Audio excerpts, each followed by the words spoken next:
Kondisi masinis LRT Jabodetabek yang tabrakan dikabarkan selamat, tak ada korban jiwa. Kereta lintas rel terpadu atau LRT Jabodetabek dikabarkan tabrakan pada Senin 25 Oktober 2021. Peristiwa itu terjadi di atas ruas tol Jagorawi kilometer 12/600 Cipayung, Jakarta Timur.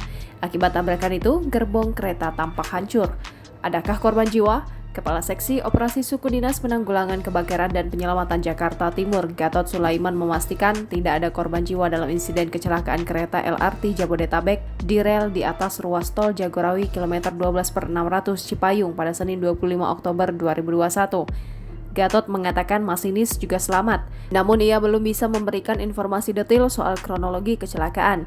Warga setempat bernama Emma Sulaiman mengatakan bahwa kecelakaan itu terjadi pada pukul 12.30 waktu Indonesia Barat. Jangan lupa subscribe, share, komen, dan like ya!